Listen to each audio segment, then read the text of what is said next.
Қазақтарда бұрын депрессия болған ба? Стресс, депрессия деген бұрын қазақта болмаған деген көптеген желілерде посттарды кездестірген, көптеген ақылды сымақтар осы депрессия, стресске байланысты көптеген посттар жариялаған. Оған ғылыми тілмен, ғылыми шоу жасап көрейік. Одан ары қарай өз пікірлеріңізді төменге жазып кетіңіздер. Қазақша контент, қазақша дүниетанымды, психологиялық қазіргі метафизикамен салыстырып жүрген контенттер көбейсін десеңіздер, менің постымда басқалармен де бөлісіп отырыңыздар, лайк басып, өз пікірлеріңізді жазып кетіңіздер. Ал кеттік. Қазақта депрессия неге болмаған, стресс деген нәрсе неге аз кезіккен? Өйткені қазақтың тілі өте бай әрі күрделі болғандықтан, қазақ тілінде сөйлейтін адамдар өте өзінің эмоцияларын тереңдетіп, өз тілінде оңай жеткізе алады. Бір сөздің балама 10 шақты түрі бар. Сондықтан да бізде өз эмоцияларымызды ішімізде тығылып қалмай, оның бәрін жұмсақ күйде де, қатты күйде де, тікелей күйде де, басқаша әртүрлі 10 түрлі күйде жеткізе алатын мүмкіндігіміз бар. Ал осы тілімізді біз өзіміз жұқартып,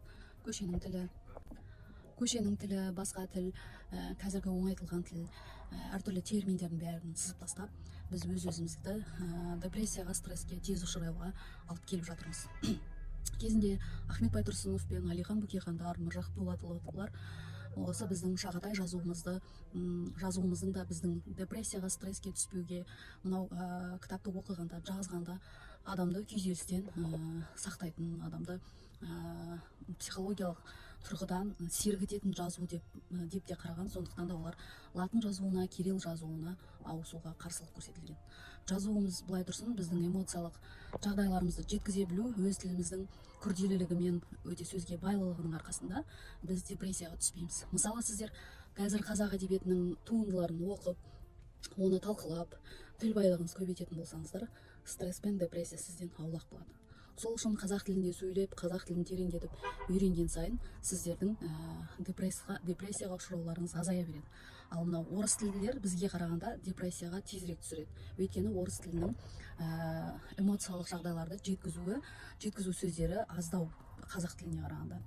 Ал сіздің мынау дене бітіміңіз шыңдалып, физикалық тұрғыдан өте керемет кемелдене бастайсыз. Ал ми құбылысы да тура сондай.